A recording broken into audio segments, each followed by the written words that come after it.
Welcome this morning to a very special event where we celebrate one of our own. And I want to say a few brief words from a song. He will speak these words of wisdom like a sage, a man of vision, though he knows he's really nothing but the brief elaboration of a tube. Going home without my sorrow, going home sometime tomorrow, going home to where it's better than before. Going home without my burden, going home behind the curtain, going home without the costume that I wore. And you can thank me later for not singing that. These are words from Leonard Cohen's song, Going Home, which was one of Dale Brown's favorite songs from a favorite artist. Today is Leonard Cohen's birthday, and it also seemed appropriate given Rachel's title. Also on this day in 1937, J.R. Tolkien publishes The Hobbit, and it is my pleasure to bring Dr. Craig McDonald to the microphone to introduce today's speaker. Clearly he is too tall for a hobbit, but I think many of us suspect he may be a white wizard with his wisdom and fantastical powers in the classroom.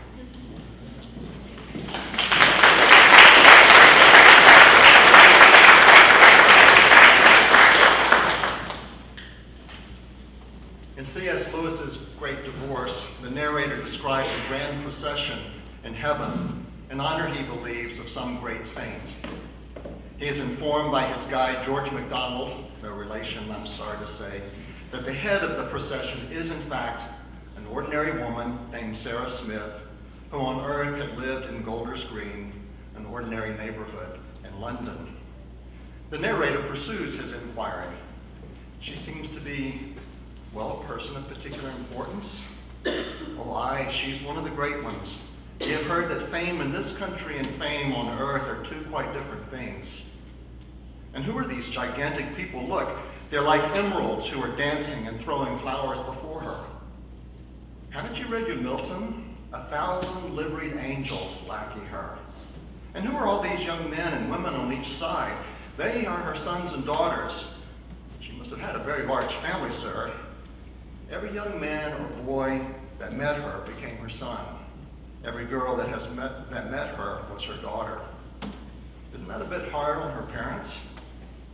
On their parents? No, there are those that steal other people's children, yes, but her motherhood was of a different kind. Those on whom it fell went back to their natural parents, loving them more. Few men look on her without becoming, in a certain fashion, her lovers. But it was the kind of love that made them not less true, but truer to their own wives. And how? Hello, what are all these animals? A cat, 2 cats, dozens of cats, and all those dogs, why can't I count them? And the birds and the horses. They are her beasts. Did she keep a sort of zoo? I mean, this is a bit too much. Every beast and bird that came near her had its place in her love. In her, they became themselves, and now the abundance of life she has in Christ from the Father flows over into them. Now, one of the unexpected blessings of working in a place like King is the privilege of meeting people who are Sarah Smiths in the making. Ordinary people becoming extraordinary members of God's kingdom. I believe that there are some like this in the room now.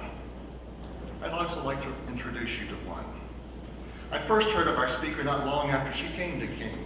Our late colleague, teacher, and friend Dale Brown was describing an extraordinary class of students he was teaching and remarked that one of them was a first year, someone to watch out for. Watch out for her I did, and in my own classes I have watched her with gratitude and respect for her thoughtful reflections and elegant writing and gracious character. Others have confirmed what Dr. Brown and I experienced. In recent emails, I have received comments like these from Dr. Anderson. What a joy it is to get to know students like Rachel. What I see in Rachel strengthens my hope. A member of staff, Mrs. Coleman, seeking a student assistant, stated, excellent grammar is essential. I would appreciate having someone like a Rachel Arrowood. I know there's only one Rachel. But we on the campus are not the only ones who might join in Rachel's procession. My wife and I asked her to take care of our house and our dog and our cat for nearly 2 weeks over the summer. At the same time, she was a counselor for young church campers, a job that required her to travel over 2 hours each day. When we returned home, our dog Annie greeted us at the door, but I could tell there was a look of disappointment in those soulful eyes of hers, as if to say, of course I'm happy to see you, but where's Rachel? And the house was in such pristine condition that my wife exclaimed, I'm stunned. Now, my wife is not given to extravagant praise. She didn't even say that when she first met me. No, you have to earn Karen's accolades, and Rachel did. And we learned later that our clean house and happy animals had come at a heavy cost. Rachel had experienced a serious allergic reaction to poison ivy and was on steroids. Now, time forbids me from listing Rachel's accomplishments. You can read those for yourself. I will simply conclude by echoing Lewis's observations. Teachers and friends, middle school campers, cats and dogs, every creature that comes near Rachel has its place in her love. In her we become more ourselves. And the abundance of life she has in Christ from the Father flows over into us. It is my privilege, therefore, to present as this first year's student lecturer for the King Institute for Faith and Learning, not Sarah Smith of Golders Green, but Rachel Arrowood of Hampton, Tennessee.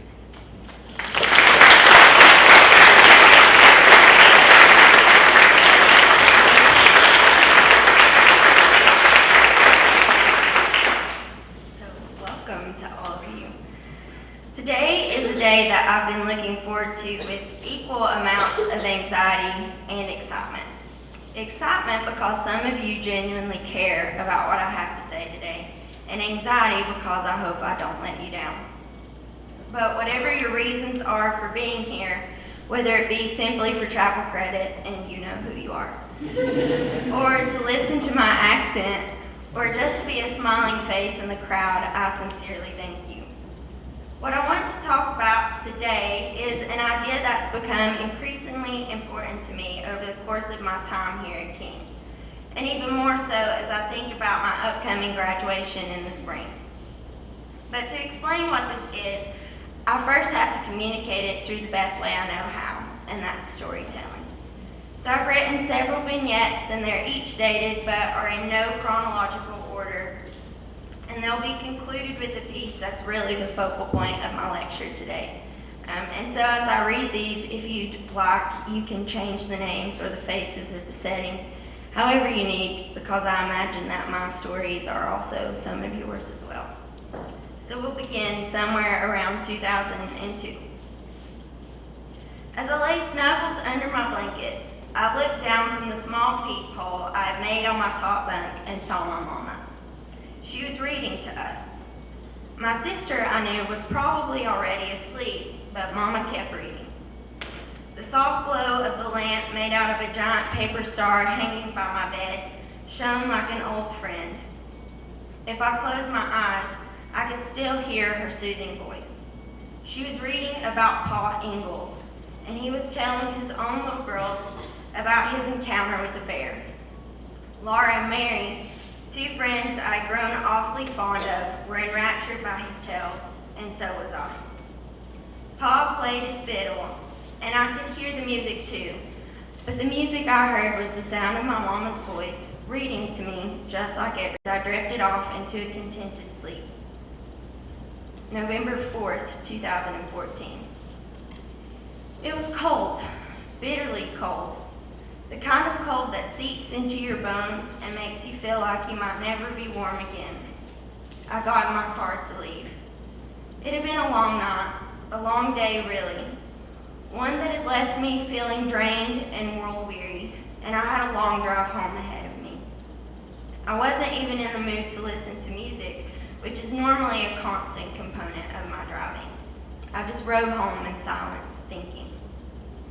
When I finally arrived home, I got out of my car, gathered up all of my things, and started to make my way to the door.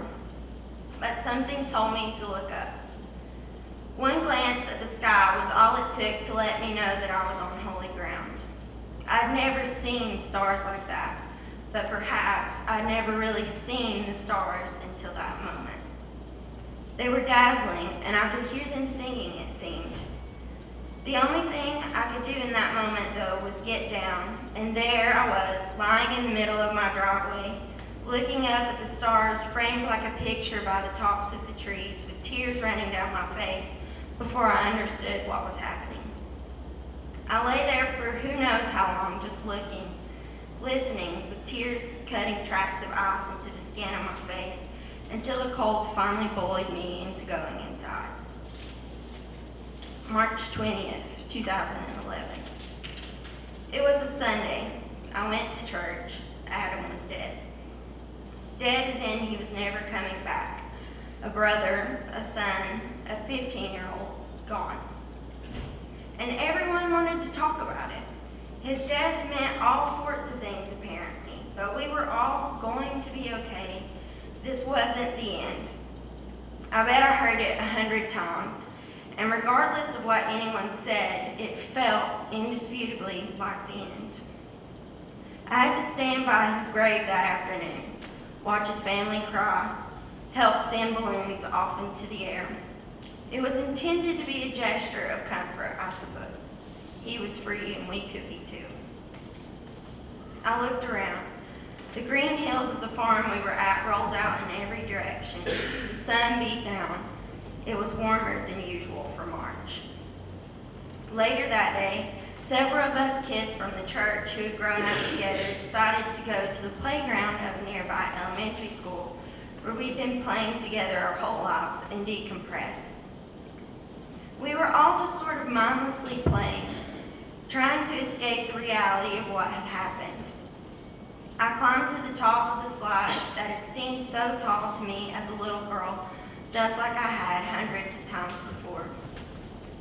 As I sat up there in the last few rays of the sunset, I looked around me. The river was running close by just like always. I could see my dearest friends, all 16 or 17 years old, playing as if no time had passed since the days of gap teeth and skin knees. They were young again, and from up there they looked okay, happy even. The trees and the grass around me looked like they were glowing. It was beautiful, absolutely beautiful, and I was so confused how I could think that. We had just buried our friend. But in that moment, sitting there with what was left of the day's sun warming my face, the world seemed good. I'd been given an inexplicable sense of peace, and I knew I was going to be okay too eventually. April 15th, 2013. Godric mimics real life in a way that not many other works do, in my opinion. It ebbs and flows, twists and turns, and reminds us that life is so much bigger than we are and the part we play in it. Life pushes us towards wherever it is we are going next, whether it is to the Isle of Farn or our back porch at home, and continues to astound and puzzle each and every one of us. Life is what this book is all about. I do not understand Godric, his character, his choices, his life. But in my quest to figure this twisted hermit out, I discovered a few things about myself along the way. And for that, to Godric, I will always be thankful. I let out a sigh and looked up from my paper I'd just been reading.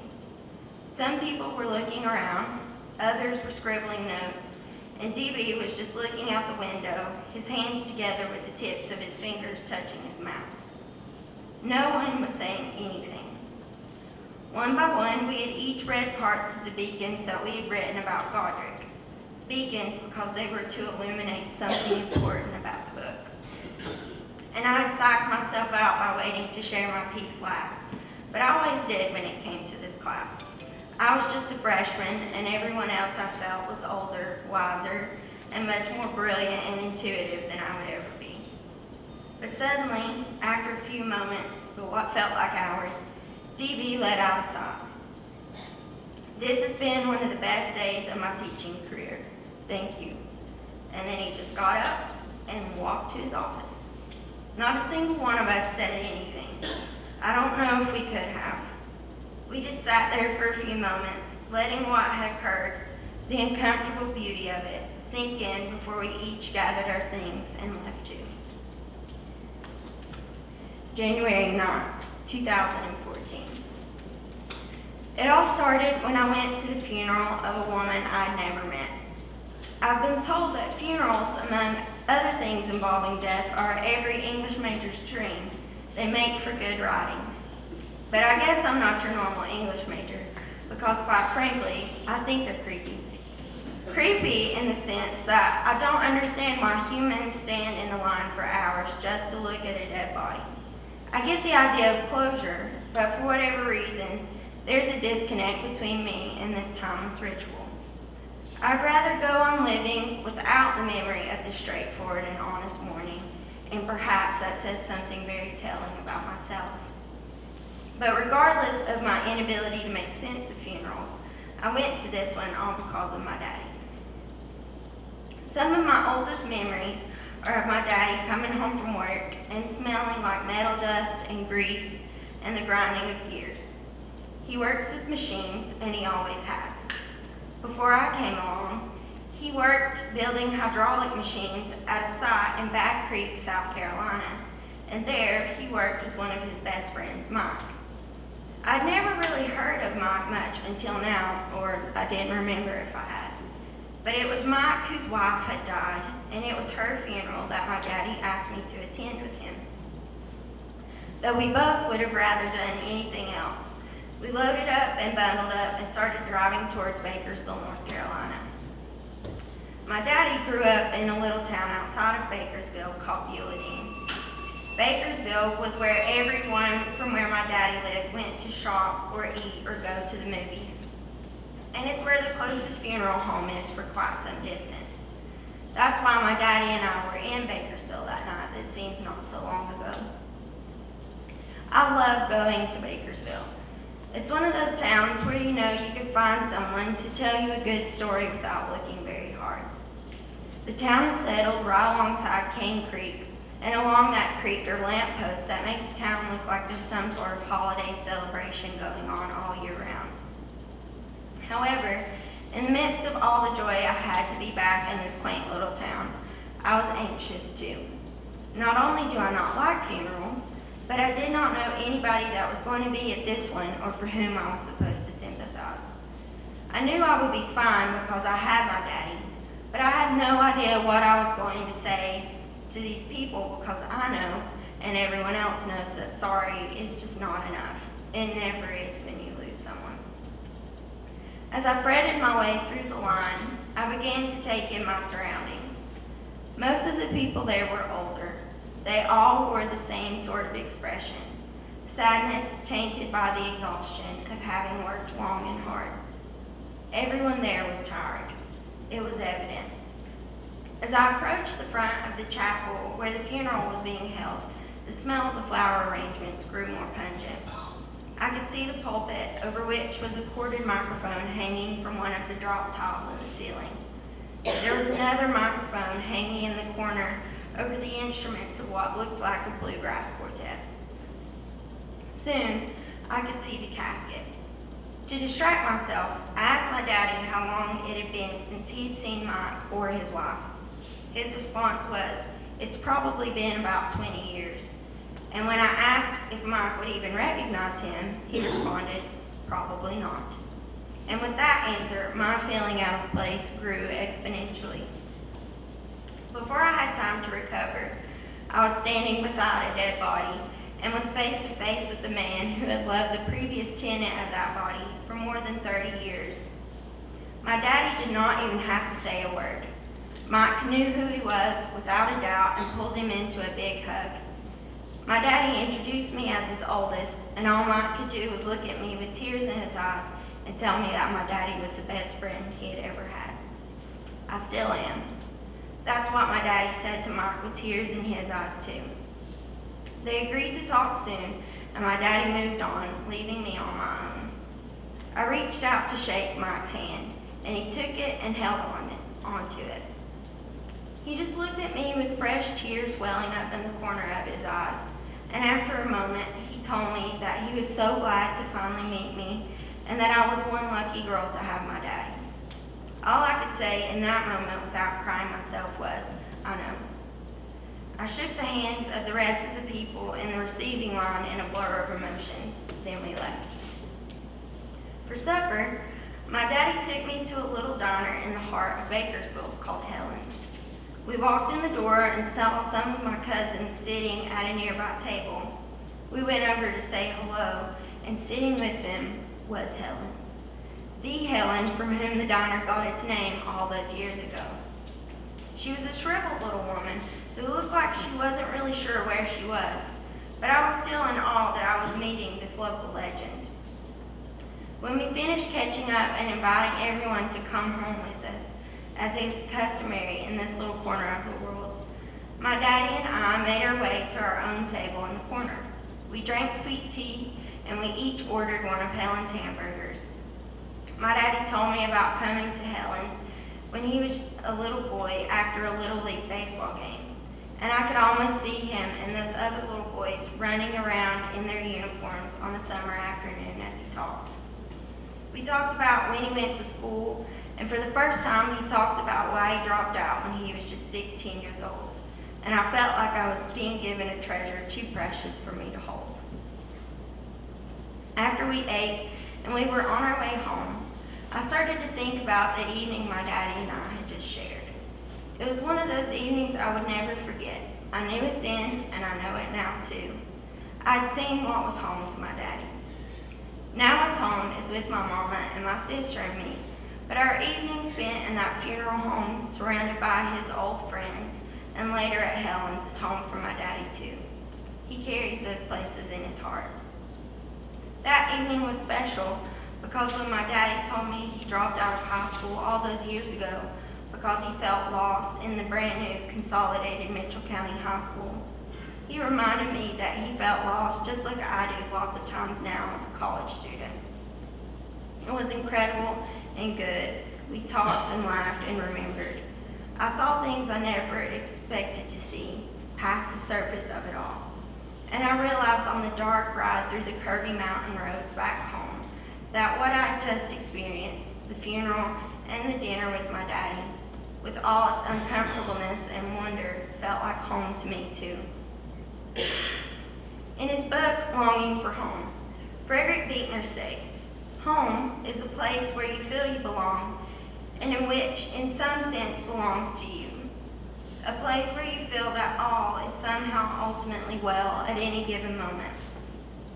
And that is what these memories are for me, home. I could have told you about the concrete places where I've been at home. I could have described to you the home where I grew up, how its warm cedar siding always welcomes me with a comfort I can't quite name.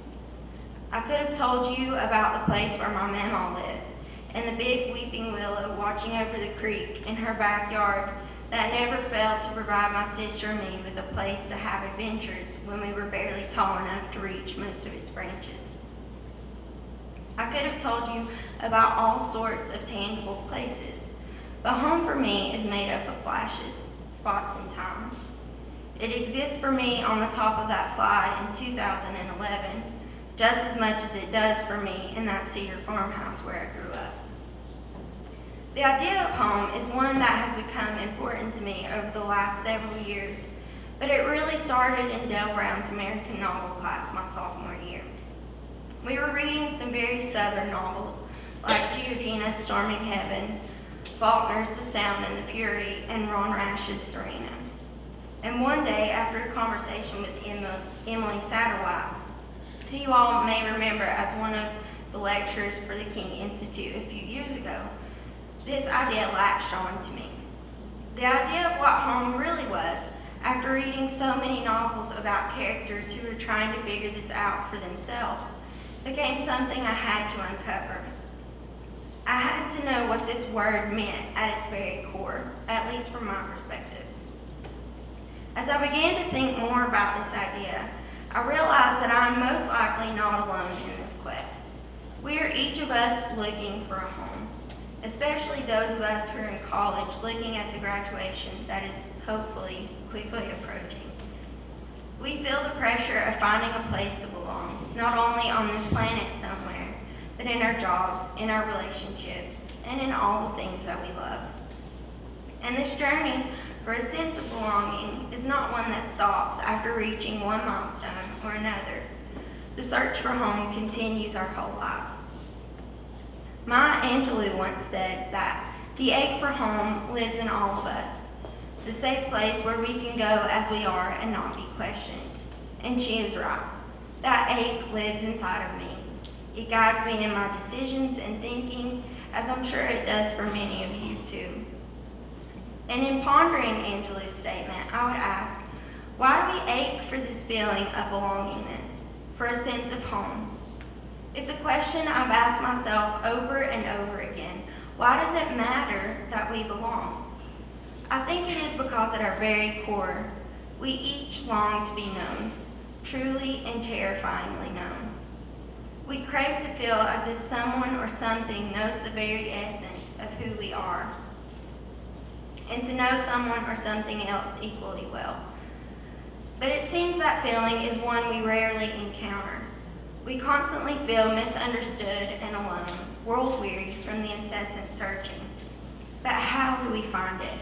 How do we get to that place where we no longer feel a deep sense of isolation?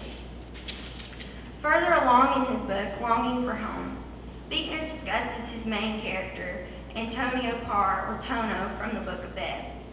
About this character, he states, "It is when Tono comes home that he recognizes most poignantly that he is, at a deep level of his being, homeless.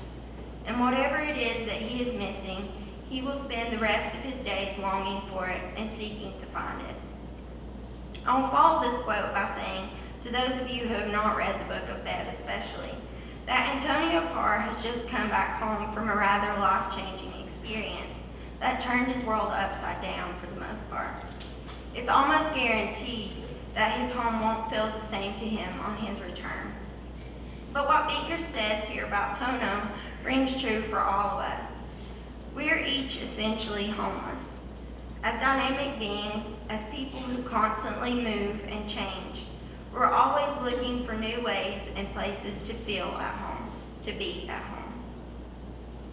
And though this idea of homelessness is rather gloomy, I'm not here today to tell you that this is the last word, that a sense of homelessness is the only end for us. Neither am I here to tell you that there's a way to make that ache for home disappear.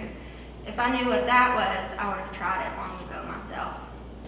My main goal today in sharing with you my experiences and stories, and sharing a part of Antonio Parr's experience even, is to communicate somehow to you that there's something in between.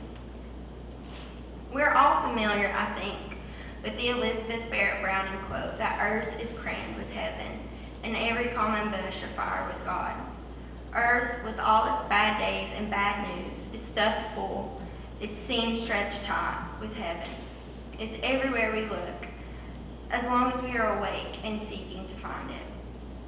I firmly believe that there are places, moments, spaces, where heaven touches earth, and if we are lucky, we get to witness it. The stories I told you at the beginning of this lecture were moments in which I feel as if I was given the gift of feeling a sliver of the goodness of heaven. I got a glimpse behind the veil that so often separates us from what is more, from this world and the next. And these moments continue to live on for me. They are outside of time, or perhaps they are inside the right time, Kairos time, God's time. William Faulkner once said, "There's no such thing as was." And when I think about these sacred moments in my own life, I cannot help but agree with him. These holy moments we have all had at one time or another continue to live in us as much as we continue to live in them. We keep going back to those moments, going back to the slides, the stars, the warm, cozy bunk beds of our childhood, asking ourselves questions like, how do I find that again? How do I get back there? Will I ever feel that again? Because in those moments of pure holiness, those moments when earth can't contain the magnitude of heaven a second longer, we are known, intimately and incredibly, by the Creator of earth and heaven both. We belong. We have the home for which we've been so wildly searching our whole lives. I cannot tell you that I've always recognized the moments of of holiness in my life. I'm no different than Adam and Eve, and I have no doubt that I've stood in the garden in some sense or another, unaware of everything I was being offered and had to lose. Most of the moments that I've shared with you today, I did not even recognize until the idea of home became one that I could not rid myself of. It was not until I was sitting in the car with my daddy as we rode home from a funeral on a cold January night that I began recognizing all the places the veil had been pulled back from me. And I was overwhelmed with how many chances I had been given to taste heaven, and devastated by the thought of how many I had most likely missed out on in my lifetime up to that point. Dale Brown said one time in his American novel class that the great authors are the ones who get up on their tiptoes to see what is wrong or right in the world. And I could not agree more. The good authors are the ones that create stories that reflect our lives so well that they cause us to think deeply and push us towards right action. They get us standing up on our toes too. As human beings living in this world, we should want to be aware of what's happening around us. But as believers, wherever you might fall on that spectrum, we have an obligation to be awake to our lives, to stand on our tiptoes and truly see the things that occur in our world every day, to see the moments that are holy just as often as the moments that make everything feel like it's never going to be okay again. On this Monday morning convocation, September 21st, 2015, I would challenge each of us, myself included, to start standing on our tiptoes more often.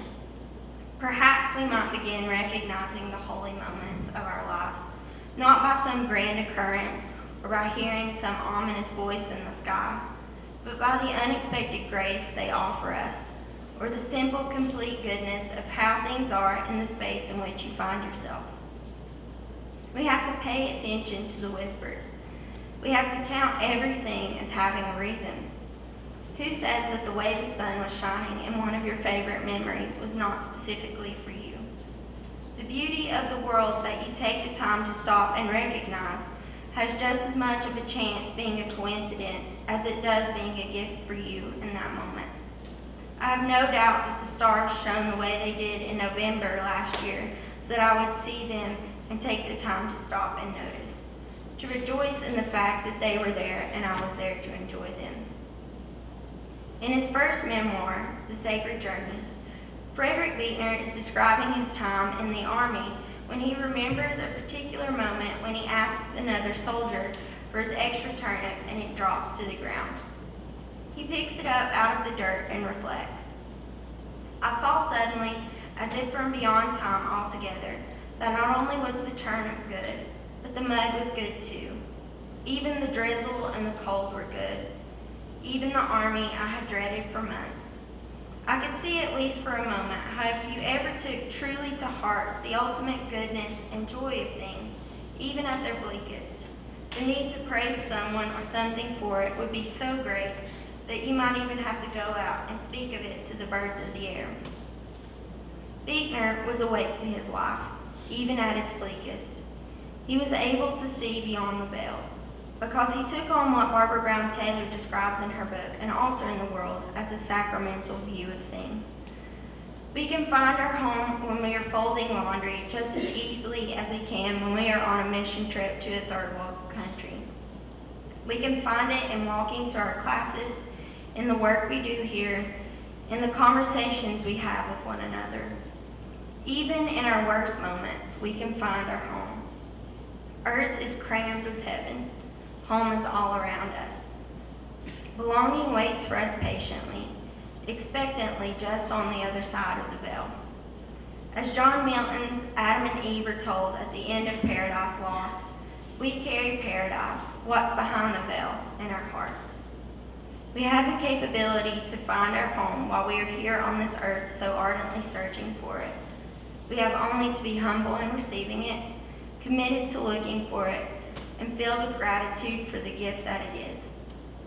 And I pray that wherever you go today, and then in the days following, you each find yourself noticing the beauty of the world that was clearly meant for you in the places you are and in the people you are with, and that above all, you find your home.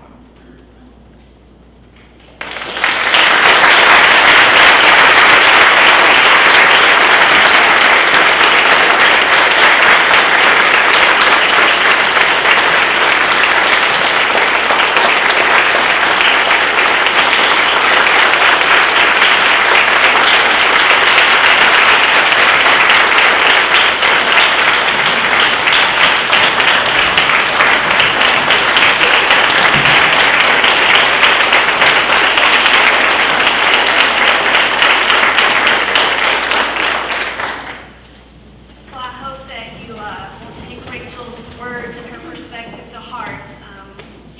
I'm very pleased to present this plaque. It's not a sword, but it's on it's But just to.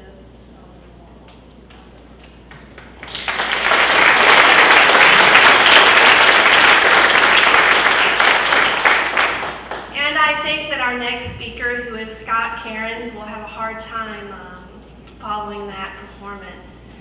Scott will be with us next Monday morning at 9:15, where he will be talking about vocation, something that I think is near and dear to most of our hearts.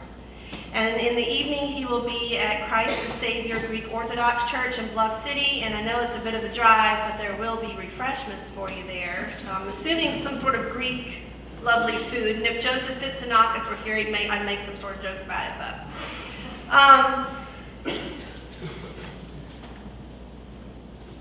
I am thankful for students like Rachel, and I'm thankful for students who aren't like Rachel. All of you are beautiful, and the reasons that we are here today is for you.